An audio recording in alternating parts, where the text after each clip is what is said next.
Hi friends, ನಾನು ಇವತ್ತು ಹೇಳ್ತಾ ಇರೋ ವಿಷಯ ಕೇಳಿದ್ರೆ ನಿಮ್ಮ ಮೈ ಜುಮ್ ಅನ್ಸ್ಬಿಡುತ್ತೆ. ಇತ್ತೀಚಿನ ದಿನಗಳಲ್ಲಿ ಸೋಷಿಯಲ್ ಮೀಡಿಯಾದಲ್ಲಿ ಫೇಮಸ್ ಆಗ್ಬೇಕನ್ನೋ ಹುಚ್ಚು ಎಷ್ಟರ ಮಟ್ಟಿಗೆ ಹೋಗಿದಪ್ಪ ಅಂತ ಹೇಳಿದ್ರೆ, ಹೆಚ್ಚಾಗಿ ವ್ಯೂಸ್ ಮತ್ತೆ ಲೈಕ್ಗೋಸ್ಕರ ಒಬ್ಬ ಅಮಾಯಕನ ಪ್ರಾಣವನ್ನೇ ಬಲಿ ತಗೊಳ್ಳುತ್ತೆ ಅಂತ ಹೇಳಿದ್ರೆ ನೀವೇ ಯೋಚನೆ ಮಾಡಿ. ಅದೇ ಈ ಕೇರಳದ ಒಬ್ಬ ದೀಪಕ್ ಅಮಾಯಕನ ಕತೆ ಇವತ್ತು ನಾವು ನೋಡ್ಲಿಕ್ಕೆ ಹೋಗ್ತಿರುವಂತ ಕತೆ ಯಾವ್ದಪ್ಪ ಅಂತ. Let's talk about the Deepak murder case. Friends, ವಿಷಯ ಇಷ್ಟೇ. ಜನವರಿ 16ನೇ ತಾರೀಕು ಪಯ್ಯನ್ನೂರ್ ರೈಲ್ವೆ ಸ್ಟೇಷನ್ ಇಂದ ಒಂದು ಪ್ರೈವೇಟ್ ಬಸ್ ಹೊರಡೋಕೆ ಶುರು ಆಗುತ್ತೆ. ಅದರಲ್ಲಿ ದೀಪಕ್ ಅನ್ನೋರು ಆ ಒಂದು ಹಿಂದೆಯಿಂದ ಡೋರಿಂದ ಹತ್ತುತ್ತಾರೆ. ಅದೇ ಒಂದು ಬಸ್ ನಲ್ಲಿ ಏನಪ್ಪಾ ಅಂತ ಹೇಳಿದ್ರೆ ಈ ಒಂದು ಶಿಂಜಿತಾ ಅನ್ನೋ ಒಬ್ಬ ಮಹಿಳೆ ಕೂಡ ಹತ್ತುತ್ತಾಳೆ.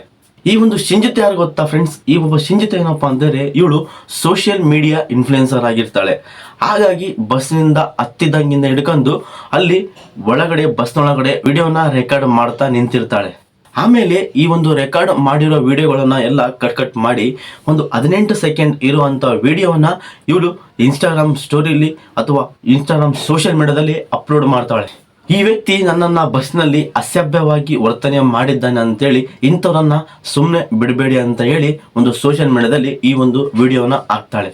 ಮತ್ತೆ ಅಳುತ್ತಾ ಒಂದು ರೀಲ್ಸ್ ಕೂಡ ಹರಿಬಿಡ್ತಾಳೆ. ಈ ವಿಡಿಯೋ ಎಷ್ಟರ ಮಟ್ಟಿಗೆ ವೈರಲ್ ಆಗುತ್ತಪ್ಪ ಅಂತ ಇಡೀ ಕೇರಳನೇ ಒಬ್ಬ ಶಿಂಜಿತಾ ಇವಳಿಗೆ ಸಪೋರ್ಟ್ ಮಾಡ್ತಾ ಇರ್ತಾರೆ ಪ್ರತಿಯೊಬ್ಬ ಜನರು. ಪಾಪ ಆ ಒಂದು 42 ವರ್ಷದ ಆ ದೀಪಕ್ ಅವರು ಅಮಾಯಕ ಮನುಷ್ಯ. ಈ ಒಂದು ಸುಳ್ಳು ಆರೋಪದಿಂದ ಏನಪ್ಪಾ ಅಂತ ಹೇಳಿದ್ರೆ ಆ ಒಬ್ಬ ದೀಪಕ್ ಅವರಿಗೆ ಒಂದು ಸೊಸೈಟಿಯಲ್ಲಿ ಬಂದು ಮಖ ತೋರಿಸಿಕೆ ಆಗದಂತ ಪರಿಸ್ಥಿತಿ ತಂದಿರ್ತಾಳೆ ಇವಳೊಬ್ಳು. ಈ ತರ ಮರಣನೊಂದ ಆ ಒಬ್ಬ 42 ವರ್ಷದ ಒಬ್ಬ ದೀಪಕ್ ಅವ್ರು ಏನಪ್ಪಾ ಅಂತ ಹೇಳಿದ್ರೆ ಜನವರಿ 18ರಂದು ಏನಪ್ಪಾ ಅಂತ ಹೇಳಿದ್ರೆ ಮನೆಯ ಕೋಣೆಯಲ್ಲಿ ಹೋಗಿ ಹಗ್ಗವನ್ನ ಬಿಗಿದುಕೊಂಡು ನೇಣಿಗೆ ಶರಣಾಗ್ತಾರೆ. ಫ್ರೆಂಡ್ಸ್, ನಾವಿಲ್ಲಿ ಏನಪ್ಪಾ ಅಂತ ಹೇಳಿದ್ರೆ ಮೇನ್ ಆಗಿ ಈ ಒಂದು ಶಿಂಜಿತಾ ಬ್ಯಾಕ್ಗ್ರೌಂಡ್ ಬಗ್ಗೆ ಸ್ವಲ್ಪ ತಿಳ್ಕೊಳ್ಳೇಬೇಕು. ಯಾಕಪ್ಪ ಅಂತ ಹೇಳಿದ್ರೆ ಇವಳನ್ನ ನಾವು ಅಮಾಯಕ ಅನ್ಕೊಂಡ್ಬಿಟ್ಟಿದ್ದೀವಿ. ಯಾಕೆ ಗೊತ್ತಾ? ಇವಳು ಆ ಒಂದು ಕ್ಯಾಮೆರಾ ಮುಂದೆ ಆ ದೀಪಕ್ ಅನ್ನೋರ್ನೇನಪ್ಪಾ ಅಂತ ಹೇಳಿದ್ರೆ ಒಂದು ಕೆಟ್ಟದಾಗಿ ಪೋರ್ಟ್ರೇ ಮಾಡಿದ್ದಾಳೆ. ಹಾಗಾಗಿ ಸ್ವಲ್ಪ ಇಷ್ಟನೇ ತಿಳ್ಕೊಳ್ಳೋಣ ಇದ್ರ ಬಗ್ಗೆ. ಫ್ರೆಂಡ್ಸ್, ಈಗೀಗೆ ಫಸ್ಟ್ ಬಂದ್ಬಿಟ್ಟು ಏನಪ್ಪಾ ಅಂತ ಹೇಳಿದ್ರೆ ಇವಳಿಗೆ 35 ವರ್ಷದ ಮಹಿಳೆ ಆಗಿರ್ತಾಳೆ. ಇವಳಿಗೆ ಏನಪ್ಪಾ ಅಂತ ಹೇಳಿದ್ರೆ ಮದುವೆ ಕೂಡ ಆಗಿರುತ್ತೆ. ಮತ್ತೆ ಇವಳಿಗೆ 2 ಮಕ್ಕಳು ಕೂಡ ಇರ್ತಾರೆ. ಇವಳು ಮೇಲ್ನೋಟಕ್ಕೆ ನೋಡಿದ್ರೆ ನಿಮಗೆ ಬರೀ ಸೋಷಿಯಲ್ ಮೀಡಿಯಾ ಇನ್ಫ್ಲುಯೆನ್ಸರ್ ಆಗಿರುತ್ತಾಳೆ.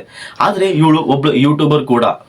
ಬರೀ ಯೂಟ್ಯೂಬರ್ ಅಲ್ಲ, ಇವಳು ರಾಜಕೀಯ ನಂಟು ಕೂಡ ಇರುತ್ತೆ.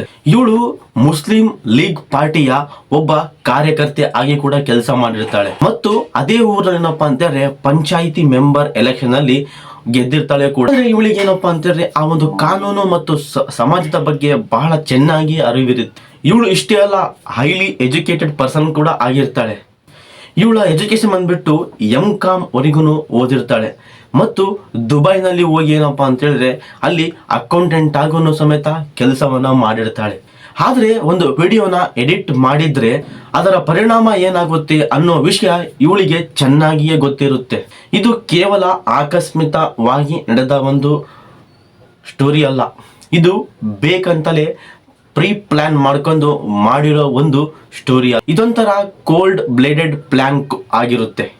ಅಸಲಿಗೆ ಈ ಒಂದು ಬಸ್ನಲ್ಲಿ ತೆಗೆದಂತ ಕುತಂತ್ರವೇನು ಮತ್ತೆ ಪೊಲೀಸರಿಗೆ ಮಾಡಿದಂತ ಮ್ಯಾನಿಪುಲೇಷನ್ ಏನಂತೇಳಿ ಇವಾಗ ನೋಡೋಣ. ಇವಳು ಬಸ್ನಲ್ಲಿ ಏನಪ್ಪಾ ಅಂತ ಹೇಳಿದ್ರೆ 7ಕ್ಕೂ ಹೆಚ್ಚು ಕ್ಲಿಪ್ಗಳನ್ನ ವಿಡಿಯೋನ ರೆಕಾರ್ಡ್ ಮಾಡ್ಕೊಂಡಿರ್ತಾಳೆ. ದೀಪಕ್ ಅವ್ರು ಏನಪ್ಪಾ ಅಂತ ಹೇಳಿದ್ರೆ ಏನೋ ಒಂದು ಸಾಮಾನು ಐಟಮ್ಗಳನ್ನ ಬ್ಯಾಗ್ ನಲ್ಲಿ ಇಟ್ಕೊಂಡಿರ್ತಾರೆ. ಅವರು ಏನೋ ಒಂದು ಹ್ಯಾಂಡಿಂದ ಇನ್ನೊಂದು ಹ್ಯಾಂಡಿಗೆ ತಗೊಳ್ಬೇಕಾದ್ರೆ ಏನಪ್ಪಾ ಅಂತ ಹೇಳಿದ್ರೆ ಸ್ವಲ್ಪ ಕೈ ಅವ್ರು ಬೇಕಂತಲೇ ಬಡಿಸಿದ್ದಂತ ವಿಚಾರನೇ ಅಲ್ಲ. ಅದು ಏನೋ ನಾರ್ಮಲ್ ಆಗಿ ನಾವೆಲ್ಲ ಹೆಂಗೆ ಒಂದು ಕೈಯಿಂದ ಇನ್ನೊಂದು ಹ್ಯಾಂಡಿಗೆ ತಗೊಂತೀವೋ ಅದೇ ತರನೇ ಮಾಡ್ಕೊಂಡಿದ್ದಾಳೆ. ಇವಳು ಅದನ್ನೇ ಶೂಟ್ ಮಾಡ್ಕೊಂತ ಬೇಕು ಅಂತಲೇ ಪೋರ್ಟ್ರೇ ಮಾಡಿದಾಳೆ ಆ ಒಂದು ವಿಡಿಯೋದಲ್ಲಿ. ಆಗ ಮಾಡೋ ವಿಚಾರದಲ್ಲಿ ಏನಪ್ಪಾ ಅಂತಂದ್ರೆ ತಮ್ಮ ಎಲ್ಬೋವನ್ನು ಸ್ವಲ್ಪ ಅವರ ಒಂದು ಚೆಸ್ಟ್ ಭಾಗಕ್ಕೆ ಬಡಿಯುತ್ತೆ. ಅದನ್ನೇ ಒಂದು ಸ್ಲೋ ಮೋಷನ್ ನಲ್ಲಿ ಎಡಿಟ್ ಮಾಡಿ ಆ ಒಂದು ಸೋಷಿಯಲ್ ಮೀಡಿಯಾದಕ್ಕೆ ಅಪ್ಲೋಡ್ ಮಾಡಿಬಿಡ್ತಾಳೆ. ಆಮೇಲೆ ಇದೆಲ್ಲ ಆದ್ಮೇಲೆ ಒಂದು ವಿಡಿಯೋ ಕೂಡ ಅವಳು ಸ್ವಂತವಾಗಿ ರೆಕಾರ್ಡ್ ಮಾಡ್ತಾಳೆ. ಅದರಲ್ಲಿ ಅಳುತ್ತಾ ಏನಪ್ಪಾ ಅಂತ. ಆದರೆ ಈ ಒಂದು ಬಸ್ ಕಂಡಕ್ಟರ್ ಹಾಗೂ ಡ್ರೈವರ್ ಕೊಟ್ಟಿರುವಂತ ಹೇಳಿಕೆ ಪ್ರಕಾರ ಏನಪ್ಪಾ ಅಂತ ಹೇಳಿದ್ರೆ ಬಸ್ನಿಂದ ಇಳಿಯವರೆಗೂ ಯಾರ ಕೂಡನು ಒಂದು ಕಂಪ್ಲೇಂಟ್ ಮಾಡಲಿಲ್ಲ. ಮತ್ತೆ ಯಾವುದೇ ಕೂಡ ಜಗಳ ಕೂಡ ಆ ಒಂದು ಬಸ್ನಲ್ಲಿ ಮಾಡಿ ಏನು ಬೇಕಾಬಿಟ್ಟು ವಿಡಿಯೋ ಮಾಡಿದ್ಲ, ಸುಮ್ಮನೆ ಇಳಿದು ಓದ್ಲಾ, ಇಷ್ಟೇ. ಆದ್ರೆ ಈಕೆಗೆ ಏನಪ್ಪಾ ಅಂತ ಹೇಳಿದ್ರೆ ಕಂಪ್ಲೇಂಟ್ ಮಾಡೋಕ್ಕಿಂತ ಹೆಚ್ಚಾಗಿ ಏನಪ್ಪಾ ಅಂತ ಹೇಳಿದ್ರೆ ಫೇಮಸ್ ಆಗೋ ಹುಚ್ಚು ಬಹಳ ಇತ್ತು ಈ ಒಂದು ದೀಪಕ್ ಅವರನ್ನ ಇಮೇಜ್ ಅನ್ನ ಬಳಸ್ಕೊಂಡು. ಆದ್ರೆ ಇವಳೇನಪ್ಪಾ ಅಂತ ಹೇಳಿದ್ರೆ ಮುಂದೆ ಆ ಒಂದು ದೀಪಕ್ ಸತ್ತ ವಿಚಾರವನ್ನ ತಿಳ್ಕೊಂಡೇನಪ್ಪ ಅಂತಾರೆ ತನ್ನೆಲ್ಲಾ ಸೋಷಿಯಲ್ ಮೀಡಿಯಾ ಅಕೌಂಟ್ಗಳನ್ನ ಡಿಲೀಟ್ ಮಾಡಿ ಎಲ್ಲೋ ಒಂದ್ ಕಡೆ ಮರೆಮಾಚಿ ಕುಂತಿರ್ತಾಳೆ. ಆದ್ರೆ ಪೊಲೀಸರು ಹುಡುಕ್ತೇನಪ್ಪ ಅಂತ ಹೇಳಿದ್ರೆ ಮಂಗಳೂರಿಗೆ ಬಂದಾಗ ಅಲ್ಲಿ ನೋಡಿದಾಗ ಅವಳೇನಪ್ಪ ಅಂತಾರೆ ಒಬ್ಬ ಸಂಬಂಧಿಕರ ಮನೆಯಲ್ಲಿ ಅವಿತಿ ಕೂಂತಿರ್ತಾಳೆ. ದೀಪಕ್ ಅವರು ಅಸಲಿಗೆ ಸಾಯಲೇಬೇಕಾಗಿತ್ತು. ಯಾಕಪ್ಪ ಅಂತಂದ್ರೆ ಈ ಒಂದು ಕೇಸು ಬೆಳಕಿಗೆ ಬರುತ್ತಿಲ್ಲ. ಯಾಕೆ ಗೊತ್ತಾ, ಅವ್ರೇನಾದ್ರು ನಿಜವಾಗ್ಲೂ ಜೀವಂತವಾಗಿದ್ದು ಏನಾದ್ರು ಪ್ರೂವ್ ಮಾಡ್ತಾರಪ್ಪ ಅಂತೇಳಿ ಹೊರಟಿದ್ರೆ ದೇವರಣೆಗೂ ಆಗ್ತಾ ಇರಲಿಲ್ಲ. ಇವರು ಸಾಯಲೇಬೇಕಾದಂತ ಒಂದು ವಿಚಾರ. ನಾನು ಈ ಒಂದು ಕೇಸ್ನ ಸ್ಟಡಿ ಮಾಡಿದಾದ್ಮೇಲೆ ನೋಡಿದ್ರೆ, ಆದ್ರೆ ದೀಪಕ್ ಸತ್ತ ಮೇಲೆ ಈ ಒಂದು ಕೇಸು ಇನ್ನೂ ಟ್ವಿಸ್ಟ್ ತಗೊಳ್ಳುತ್ತೆ. ಪೊಲೀಸರು ನಿಧಾನವಾಗಿ ಇನ್ವೆಸ್ಟಿಗೇಷನ್ ಶುರು ಮಾಡಿದಾಗ ಸಿಕ್ಕಂತ ವಿಷಯಗಳು ಬಹಳ ಅಪಾಯಕಾರಿ.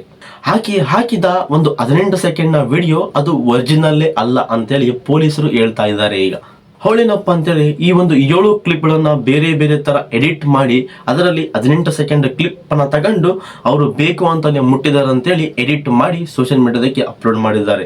ಆದ್ರೆ ಆ ಒಂದು ಬಸ್ ನಲ್ಲಿ ಏನಂತ CC ಕ್ಯಾಮ್ರಾನು ಒಂದು ಹೇಳ್ತಿದೆ ಏನಪ್ಪಾ ಅಂತಂದ್ರೆ ಆ ಒಂದು ದೀಪಕ್ ಅವರು ಬೇಕು ಅಂತಾನೆ ಮುಟ್ಟಿದ್ದಲ್ಲ, ಏನು ಹ್ಯಾಂಡ್ ಬ್ಯಾಗ್ ನ ಒಂದು ಕೈಯಿಂದ ಇನ್ನೊಂದು ಕೈಗೆ ತಗೊಳ್ಳಬೇಕಾದ್ರೆ ಬೇಕು ಅಂತಾನೆ ಇವಳೇ ಹೋಗಿ ಅದನ್ನ ಇದು ಮಾಡಿದ ಅಂತ ಒಂದು ಆ ಒಂದು ಬಸ್ ನಲ್ಲಿರೋ ಕ್ಯಾಮ್ರಾಗಳು ಸಹ ಒಂದು ಪೋರ್ಟ್ರೇ ಮಾಡ್ತಿವೆ.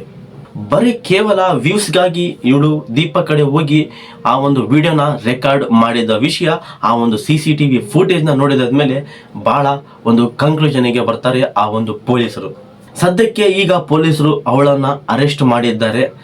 ಮತ್ತೆ ಆಕೆ ಮೇಲೆ ಏನಪ್ಪಾ ಅಂತ ಹೇಳಿದ್ರೆ ಅಬೆಂಟ್ಮೆಂಟ್ ಟು ಸೂಸೈಡ್ ಅನ್ನೋ ಒಂದು ಕೇಸ್ನ ಅಡಿಯಲ್ಲಿ ಅವಳನ್ನ ಈಗ ಬಂಧಿಸಿದ್ದಾರೆ.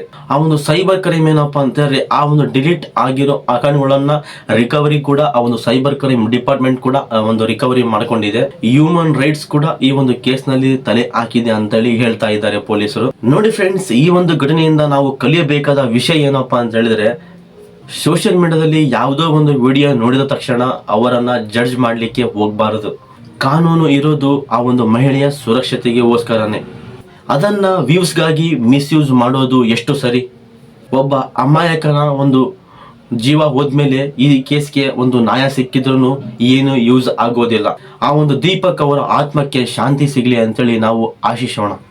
ಇದಾಗಿತ್ತು ಫ್ರೆಂಡ್ಸ್ ಇವತ್ತಿನ ವಿಡಿಯೋ. ನಿಮ್ಗೇನಾದ್ರು ಈ ಒಂದು ವಿಡಿಯೋ ಇಷ್ಟ ಆದರೆ ಪ್ಲೀಸ್ ನಮ್ಮ ಚಾನಲ್ನ ಸಬ್ಸ್ಕ್ರೈಬ್ ಮಾಡ್ಕೊಳ್ಳಿ ಹಾಗೂ ಪಕ್ಕದ ಬೆಲ್ ಐಕಾನ್ನ ಕ್ಲಿಕ್ ಮಾಡ್ಕೊಂಡು ವಿಡಿಯೋನ ಕೊನೆವರೆಗೂ ನೋಡಿ ಫ್ರೆಂಡ್ಸ್, ಚೆನ್ನಾಗಿರುತ್ತೆ. ಮತ್ತೆ ನಮಗೆ ಈ ತರ ಒಂದು ವಿಡಿಯೋನ ತರೋದಕ್ಕೆ ಬಹಳ ಇಂಪ್ರೆಸ್ ಆಗುತ್ತೆ ನೀವು ಸಬ್ಸ್ಕ್ರೈಬ್ ಮಾಡಿ ಲೈಕ್ ಮಾಡಿದಾಗ. ಬಾಯ್ ಬಾಯ್ ಫ್ರೆಂಡ್ಸ್, ನೆಕ್ಸ್ಟ್ ವಿಡಿಯೋದಲ್ಲಿ ಸಿಗ್ತೀನಿ ಈ ತರ ಒಂದು ಬೆಸ್ಟ್ ಕಂಟೆಂಟ್ ಜೊತೆಗೆ.